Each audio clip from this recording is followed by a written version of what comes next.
Here we have a rotating sphere of water about 25 millimeters in diameter, and inside this sphere are a whole bunch of little tiny air bubbles. And we will see what the angular acceleration due to rotation does to these air bubbles as a function of time. What you are observing are the bubbles moving to the center axis of rotation. As a function of time, they will form this rather tightly packed bubble core. These bubbles are kept from coalescing from a small amount of added surfactant to the water. Here we have a rotating sphere filled with bubbles and tea leaves, and as expected, the bubbles go to the center and the tea leaves go to the outside edge, along with a few chunks of orange peel.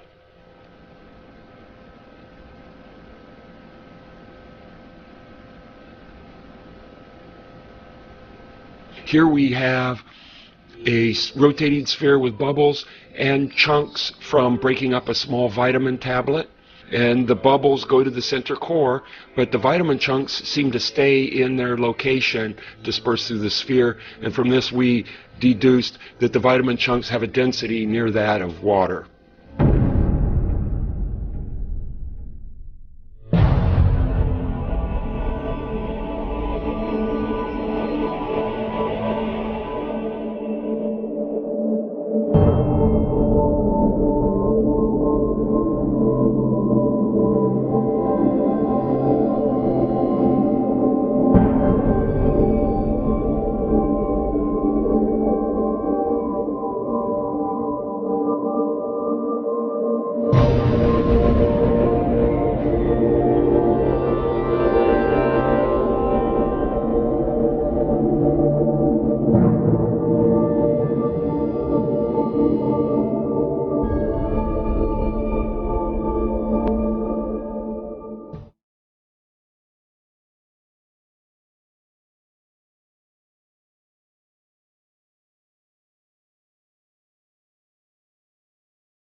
Let me tell you how I first became interested in the hollow earth theory.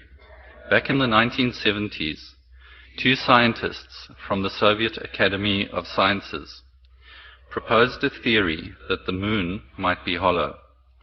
An American author by the name of Don Wilson then wrote a book based on this idea. It was called Our Mysterious Spaceship Moon. One of the more interesting things mentioned in that book was the Apollo 12 seismic experiment. Apollo 12 placed the first seismometer on an alien world. NASA did not expect many moonquakes. They expected the moon to be seismically dead. To ensure some kind of seismic results, they deliberately crashed part of a rocket into the moon. When they did this, the results astounded them. The moon's behavior was quite unexpected. It rang like a bell for almost an hour. Quotes from the scientists of the time are quite interesting.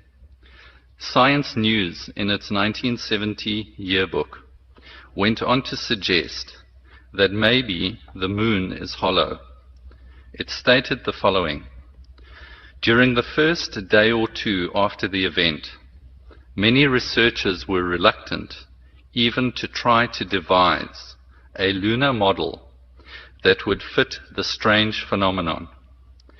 Some such models would have made for a rather bizarre moon, such as a hollow titanium ball, said Captain Shearer, which is highly unlikely. Two Russian scientists then wrote a paper entitled, Is the Moon the Creation of Intelligence? It was published in the Russian journal Sputnik. They suggested the moon had been created by aliens and put into orbit around the Earth. I never forgot the hollow moon theory. It made me open to the idea that the Earth or other planets might also be hollow. My interest in the hollow Earth theory only began in the early 1990s when internet came to South Africa and I started discussing the idea with Americans. I then learnt of another book, this time by an American named Marshall Gardner. He revived the hollow Earth idea in 1913. He wasn't a scientist. Instead, he seemed to be something of an inventor and perhaps even an engineer. He wrote a book entitled A Journey to the Earth's Interior. Marshall Gardner wrote a great deal about the Arctic regions and the idea that there was a gigantic hole covering all of the Arctic, which led into the Earth's interior. He tried to show that hot air came from the north instead of cold air. He also cited evidence of animals which traveled north for winter instead of south. I am by profession a software developer and an IT consultant. I have been in IT for over 20 years. There is nothing which tests one's own logic as much as a computer. The slightest oversight on your part can cause serious problems. One thing which computers taught me was that small things can have big ramifications. As I thought about the hollow earth idea, it became apparent to me that the slightest oversight by scientists could have a radical effect upon their ideas about the inner earth. Many books have been written about the hollow earth, and the vast majority of them are rubbish. I realized that nobody had applied serious thought to the subject since Marshall Gardner. IT often borrows on ideas and concepts used by engineers. One of these concepts is a feasibility study. I decided to do my own feasibility study on the hollow planet idea to see if it had any merits. My approach was the following. I knew there were many uncomfortable scientific facts which did not fit current theories properly. I wondered if some of these facts could be related to the hollow earth theory.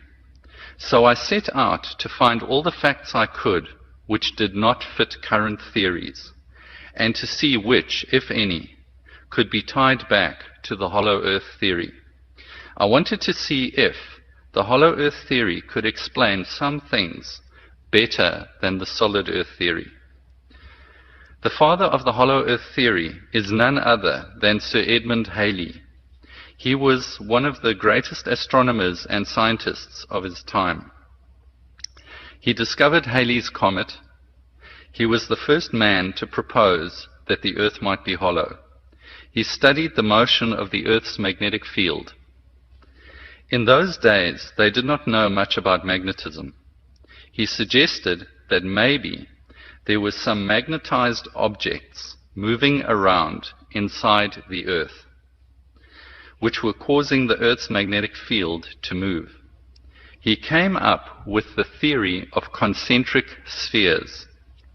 He imagined there were several spheres inside the Earth, and each of these was magnetized. He thought they were rotating at different speeds, thereby causing the Earth's magnetic field to move.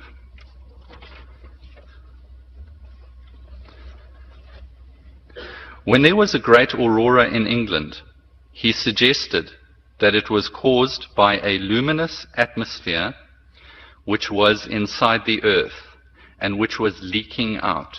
He suggested that there was a great hole in the Arctic that led into the interior of the Earth. The hollow Earth theory has survived for centuries, egged on by odd people. It is said that Leonhard Euler, the greatest mathematician of all time, also became interested in the idea. He supposedly did not think the idea of several spheres was practical. So he simplified it into a single shell with a large cavity inside it. Euler was a prolific writer, and most of his texts are in Russia.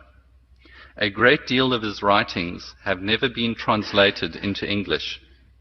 Sadly, I could not find any of his writings on the hollow earth, even though there are rumors that he played a major role in the development of the idea.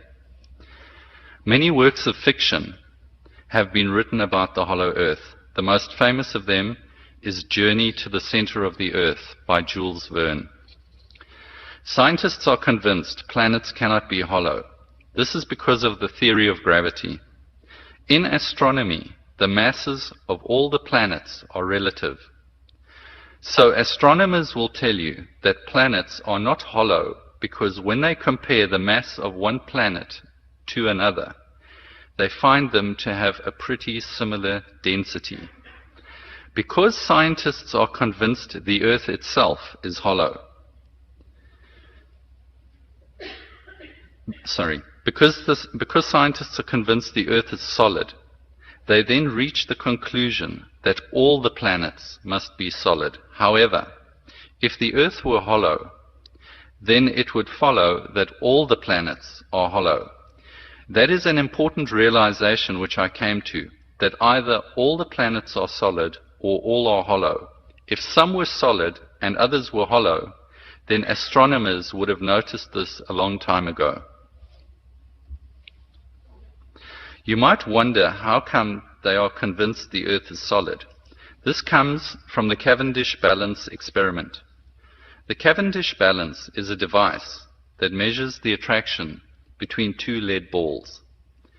Scientists then take these results and extrapolate them to find the mass of the Earth.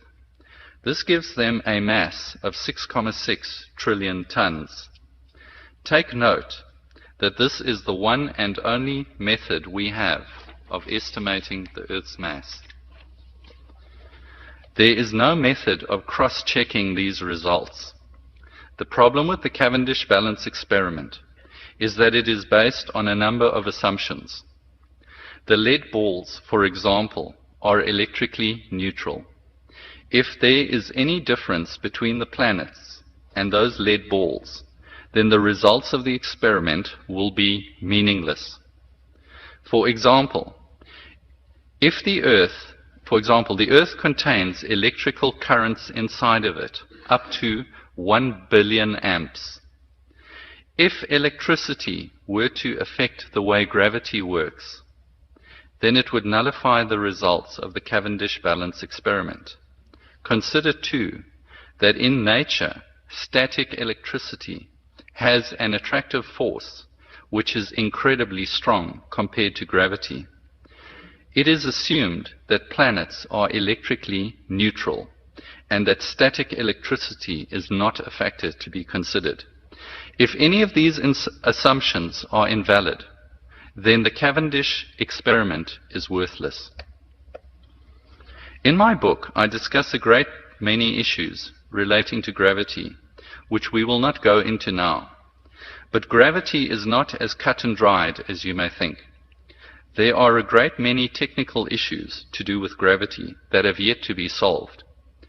Dr. Tom Van Flandern, a professional astronomer in the USA, pointed out that even such things as the speed of gravity are unknown. There is no atomic level theory of gravity which works. We have hardly advanced our knowledge of gravity since Newton's time. One thing I discovered in my feasibility study was that a scientist in the 1960s, Dr. Saxel, mentioned he had a discussion with Albert Einstein. Einstein told him he was convinced that electricity and gravity are interrelated. Dr. Saxel went on to do a number of experiments with electrically charged pendulums to see if Einstein's ideas were correct. He got some very strange results with his electrical pendulums.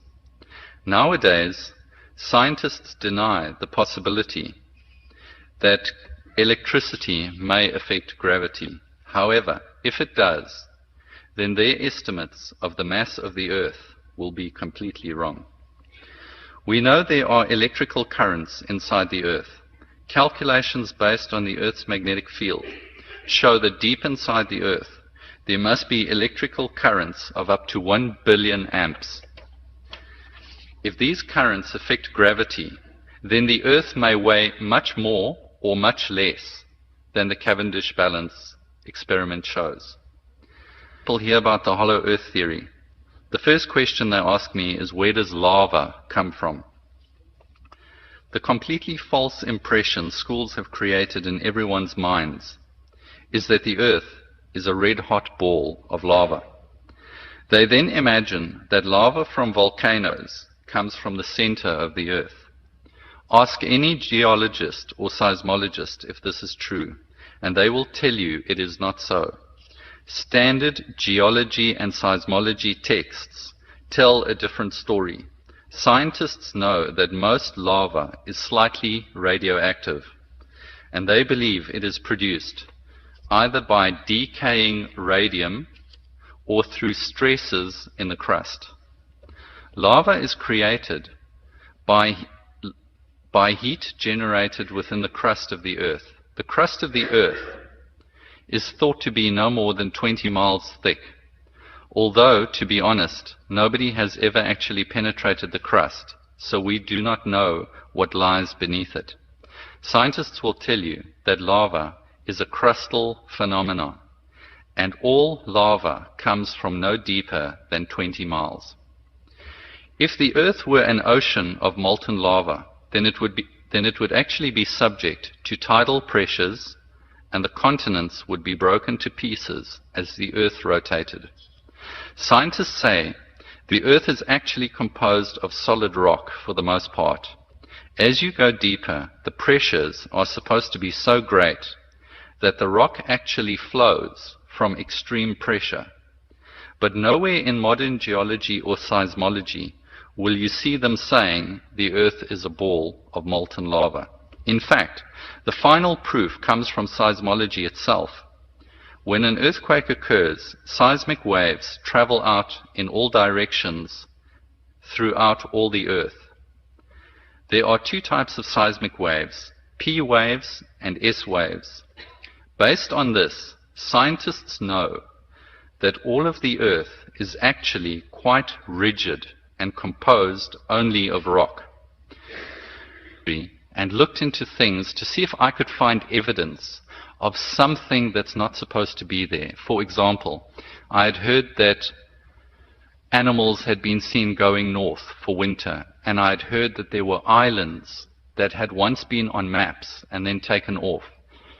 And as I dug into Arctic history, I did find some very strange things, and a lot of them centered around a region in the ocean, north of Canada, more to the northwest of Canada, and to the north of Alaska, and it strangely coincides with the region that is where the geomagnetic pole is. And there were lots of mysteries there. There were things to do with land that had been mapped. There was even the suggestion of a continent that existed north of Alaska. And as I dug into the Arctic history, there were some tremendous mysteries that I uncovered. And I would like to actually dig more into this. I have even suggested to people, I wish I could hire an aeroplane or go to certain places and actually conduct certain experiments. For example, there's a place off the northern coast of Canada where you can actually see land which is not supposed to be on a map. And as you saw earlier on in the presentation, Dr. Cook had, for example, photographed a place called Bradley Land. And you see that photograph there, but that place, and he told us exactly where he was at the time he took the photograph. You will not find that place on any map anywhere. And if you look at the Arctic Sea is actually quite shallow. And a strange feature of the Arctic is that it is, for such a large area, it actually has no islands on it whatsoever, even though it is a shallow sea. But take a look at any other ocean on the earth, and you will see islands there. And so I sometimes wondered if there were things that had just been blotted off the map, and the map made to look as if it's just ocean. There are many other things. For example, Admiral Perry, when he was in the north of Greenland, Eskimos told him that volcanic ash had actually fallen on a part of Greenland. And so Admiral Perry then said that judging from the wind currents, this volcanic ash must come from a volcano somewhere far in the north. But nobody ever found such a volcano. And the most interesting thing I discovered, and this actually only happened after my book had been published, was that there had been an expedition in 1914 to a place called Crocker Land. Now, Crocker Land was marked on maps until the 1920s. The US Navy actually sent a very big expedition to Crocker Land, and They couldn't quite reach it, but they did see it. And one of the people on that mission, a Lieutenant Commander Green, actually wrote an article. He actually was a scientist as well. And Green actually wrote an article about the possibility that there was a huge continent to the north of Alaska. And this idea had actually been suggested by one of the US geodetic scientists. He had said that tides to the north of Alaska were weird in the sense that it was as if there was an object in the ocean to the north of Alaska which was interfering with the flow of water. And this was backed up later on by sightings of land by people like Dr. Cook, Admiral Perry, etc. There were actually a lot of people who saw land, and those names are all famous names, and it's all written about in Arctic history. But you will find that none of those things, in the end, they just conclude, oh, there's nothing there. And you'll actually find that the Russians had a similar experience on their side of the Arctic. There were islands which they saw and which they mapped, and which they later on then went and took off maps. One of those places was called Sannikov Land. With regard to the holes at the poles, I dug into ways of trying to prove whether there could be polar holes or not. I could never find a photograph that I believed was genuine. But what I did find was that you could, through other ways, possibly infer the existence of a polar hole. One of the ways was to do with Chernobyl. When there was the nuclear accident at Chernobyl, there was low-lying radiation which moved to the north. Now, one thing which I discovered was that in meteorology, all atmospheric currents move away from the equator to the polar regions. And I actually spoke to an American Air Force colonel who used to go and sort of spy on whether the Russians were actually conducting nuclear tests. And the way that they did it was they would send an aircraft up to the North Pole, and it would collect air samples. And just by picking up air samples from the North Pole, Americans can tell you if the Russians have exploded a nuclear device above ground or not. And so, with the Chernobyl mystery, what happened was, after Chernobyl, there were some American scientists who were at the South Pole, and they were digging in the snow. And they were actually measuring radiation levels. And the snow in Antarctica actually piles up at a very fixed rate. It piles up at 1 foot per year. And because it's so cold there, the ice does not melt. So what happened was these scientists were digging into the snow and using it like the rings on a tree, because by just going deeper and deeper and deeper, you could tell which year the radiation fell. So what happened was they found that at a time that coincided with about 2 years after Chernobyl, that there was a very sharp jump in radiation at the South Pole. And the radiation from Chernobyl has a very particular isotope that does not occur in nature. And so these scientists were actually very surprised to find that there had been an increase in radiation near the South Pole about 2.5 years after Chernobyl. But here's where the mystery came. Scientists know about the flow of air from the equator to the poles. So the way the cycle works is it flows from the equator to the pole, back to the equator, back to the same pole. In other words, the airflow stays in each hemisphere. So air in the northern hemisphere hardly ever reaches the southern hemisphere. And the scientists had found evidence of nuclear radiation all over the northern hemisphere, but they never found any at the southern hemisphere except at the South Pole. And so that was one of the things I thought could possibly indicate that maybe that air had gone from Chernobyl to the North Pole, gone through the Earth, and reached the South Pole. And the interesting thing was this time delay. And the scientists discovered that there was a time delay of 2.5 years. There was another thing that I also looked into, and that was meteorology. In meteorology, the scientists can only predict weather for a certain time into the future. And all their calculations are are finely based. They're done on temperatures and pressures that they've measured throughout a hemisphere. And what scientists have discovered is that their calculations, no matter how hard they try, their calculations are only accurate for a certain period of time. It's 2 or 3 weeks. And I'm sure many of you will question even that. But the only way they got around it was another scientist came along and came up with a thing called chaos theory.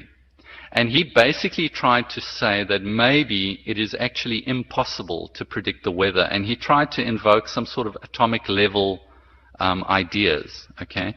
But now the issue is, predicting the weather shouldn't be such a big mystery. It should actually be quite simple. If you know the pressures and you have the formula, you should be able to calculate the results. If you can calculate the results for 2 or 3 days, there's no reason why you can't calculate it for 2 or 3 months or a longer period than that. And the one thing that nobody would ever consider is the possibility that what if the Earth is hollow? What if there is a polar hole? What if there is atmosphere inside the Earth? Because then what would happen is as the seasons change on the outside of the Earth, you would have air moving into the Earth or out of the Earth. And it would be large quantities of air. And any mathematical calculation you have, if you don't take that into account, the whole calculation will fall apart over a period of time.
Hello, this is the Music Memory Lane, and welcome to Chapter 3 of my Hollow Earth series. Well, I thought a lot about how to present my third Hollow Earth video, and I figured the robot voice needed a break. So in this video, I do all the talking.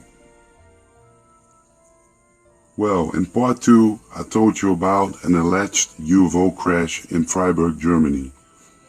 Although there's almost no evidence to back this up, I strongly believe something or someone was helping the Germans to become the most advanced nation on this planet during the Second World War. You have to realize that Hitler's inner circle was teeming with individuals that were obsessed with the occult and the paranormal. People like Rudolf Hess and Hitler himself were convinced that a race of superhumans escaped the surface of our planet during a cataclysmic event, perhaps an event that resembled the biblical giant flood. Secret societies like the Thule and Frill Society were absolutely obsessed in obtaining occult artifacts, like the Holy Grail, the Ark of the Covenant, and the Spear of Destiny. The Spear of Destiny was one of those artifacts they did manage to obtain. It has been said that those who own the Spear of Destiny will become undefeatable. So it's not hard to understand why the Germans were so desperate to find these items.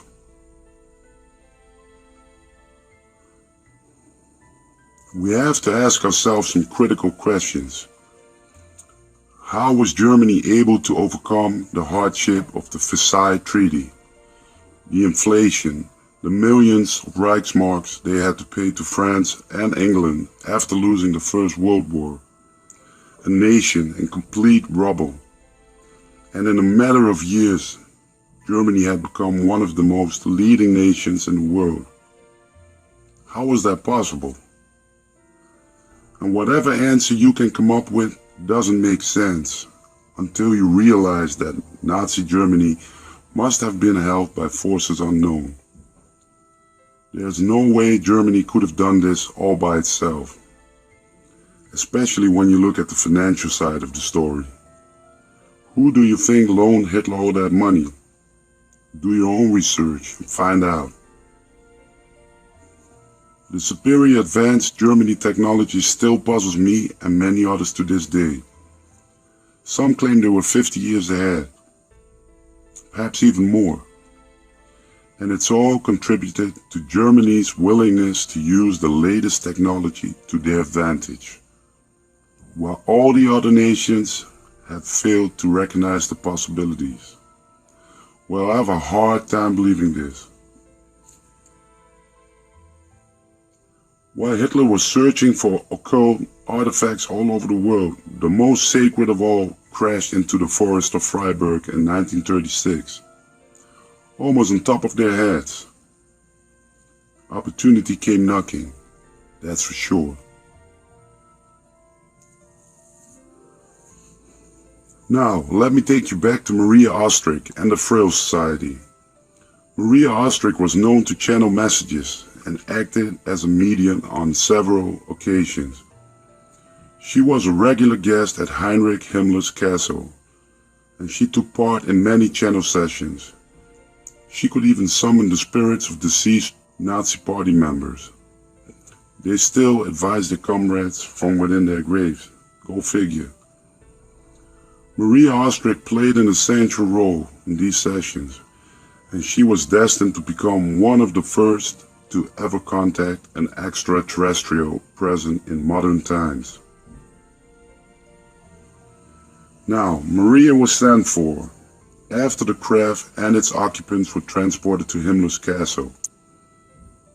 She would have examined the deceased or even living pilots of the craft herself, perhaps laying her hands on their bodies. Or did she make contact by telepathy? Is it a coincidence that alien abductees often describe this form of communication as being the most common? It isn't hard to imagine that contact was made with the planet where these entities originated from. whether by physical contact or by channel sessions only. But one thing is for sure, Maria Ostrich received a lot of essential information during her channel sessions. Blueprints of exotic forms of technology were drawn on paper by Maria herself. The blueprints contained detailed information on how to create an anti-gravity engine. This allowed the Germans to create the most advanced flying crafts, such as the Haunebu and Frillcraft. They were in fact the first UFOs built by humans, and possibly the source of the Foo Fighter legend. Allied bombers who were heading towards Germany were often accompanied by small orbs or strange lights, small crafts that were behaving like no other plane like they had ever witnessed. The Foo Fighters caused a huge amount of fear and confusion amongst Allied bomber personnel. Could these alleged Foo Fighters be in fact experimental German flying saucers? You know, sometimes I wonder if the Germans were the first to sign the treaty with some alien race. We can only assume that we know what they had to offer, but what did Germany offer them in return? It is claimed that the Nazis were setting up a secret base for advanced weapon and flight experiments, as well as a place to escape should the war not go to plan. This was also detailed in newspapers of the time. In the Vierjahresplan, the 4-year plan, promoting the Third Reich's plan to colonize the Neuschwabenland. And their plans also involved a person that would become synonymous for the Hollow Earth theory. In late 1938, Admiral Byrd visited Hamburg and was invited to participate in the 1938-1939 German Neuschwabenland Antarctic expedition by the Nazis. Byrd had a great knowledge of the Antarctic area. He had already been on several expeditions there previously. However, Byrd declined. The Nazi expedition discovered several ice-free regions with lakes and small signs of vegetation. The expedition geologists said this phenomenon was due to hot springs. This discovery led to Heinrich Himmler to hatch a bold plan to build a permanent base in Antarctica. That base was codenamed Station 211. Admiral Kardernitz announced its completion in 1943 by saying, "The German submarine fleet is proud of having built for the Führer in another part of the world a Shangri-La on land, an impregnable fortress." There are many stories around Station 211, one of which details a supposed treasure room which held the Holy Lance or the Holy Spear that pierced the side of Jesus Christ on the cross, as I mentioned earlier. Why Antarctica? During the Nazi expeditions to Tibet, they were given access to secret cave systems of the Tibetan monks that had not been seen for centuries. The Tibetans believed the arrival of the Nazis fulfilled their own prophecies that would usher in a new age of enlightenment. During the exploration of the caves by the Nazis, it is claimed that a secret volume of ancient texts from pre-flood times or even from Atlantis were found. These texts are supposed to have detailed where the opening to the Hollow Earth could be found, and Hitler believed that an Aryan race dwelling there would help them win the war. It is claimed that after World War II, Adolf Hitler did not commit suicide in 1945, but fled to Argentina, then on to Station 211 in Antarctica. Numerous Nazi submarines went missing after World War II, and it's supposed that these were used to transport Hitler and others. 2 submarines surfaced in Argentina 3 months after the war. They were captured by the Allies and interrogated by the Secret Service. It is believed that these U-boats were the ones who transported Hitler and Eva Braun to Station 211. Any possible evidence on both U-boats were missing. No name tags, no coordinates, no maps, nothing. But the Southern American Assembly of an Antarctic research expedition suggests that one of the crew members had failed to shut his mouth. Now, Admiral Byrd was sent to Antarctica. Publicly, it was just a research expedition. However, the amount of manpower sent was huge compared to the former Nazi Antarctic expedition. The massive Antarctic task force included 4,700 men, 13 ships, and multiple aircraft. Just to give you an impression of the scale of this operation, Admiral Byrd comments in his press release of November 12, 1946, stated that the purposes of the operation are primarily of a military nature. That is to train naval personnel and to test ships, planes, and equipment under frigid zone conditions. A major purpose of the expedition is to learn how the Navy's standard everyday equipment will perform under everyday conditions. Operation High Jump was designed to last 8 months. However, they returned after 2 weeks, losing many heavy equipment and planes. And now we have to wonder, was Operation High Jump a cover to finish off Hitler? With the amount of manpower sent, it could be the case. But did they succeed to destroy the last Nazi stronghold? Judging by their early departure, I have a feeling they failed to wipe out the remaining Germans. On the way back from his disastrous mission, Byrd gave an interview to a prestigious newspaper in Chile on March 5, 1947. The article states, Admiral Byrd declared today that it was imperative for the United States to initiate defense measures against the possible invasion of the country by hostile aircraft operating from the polar regions.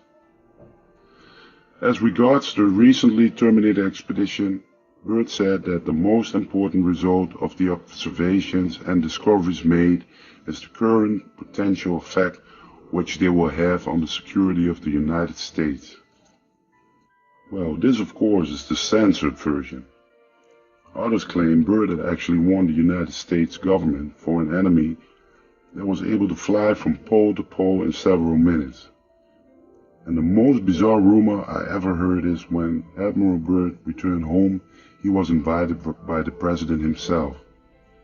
The President wanted to hear what happened to Byrd and his Navy fleet. Well, Admiral Byrd allegedly begged and pleaded the President to nuke the hell out of the polar region. He urged the President to drop several nuclear bombs on the alleged Nazi fortress. According to many deathbed confessions by expedition members, the fleet was approaching the entrance of Base 211. All of a sudden, a fleet of UFO-type crafts emerged from the icy waters and attacked the fleet with fierce aggression. Several ships were sunk in minutes. Many sailors lost their lives that day. Witnesses also stated that German ground troops were defending the entrance of the base with strange weapons that fired sonic waves. The whole experience must have been terrifying to Byrd and his men. Finally, Byrd gave the order to retreat. He knew that if he would stay there any longer, his entire fleet would be destroyed. Well, now I will conclude this video with the most shocking rumor. At least the most shocking rumor I ever heard. You know, scientists always talk about how thin the ozone layer is at the North Pole, right? By measuring the thickness of the ozone layer at the poles, they can tell us in which condition the ozone layer is. Our polluting waste are the main reason for the thin ozone layer, according to scientists. But what if the ozone layer was already damaged? What if the Allies listened to Admiral Byrd's advice and decided to drop multiple atom bombs on the alleged base 211? Imagine how long it would take for the ozone layer to recover. But hey, it's all rumors.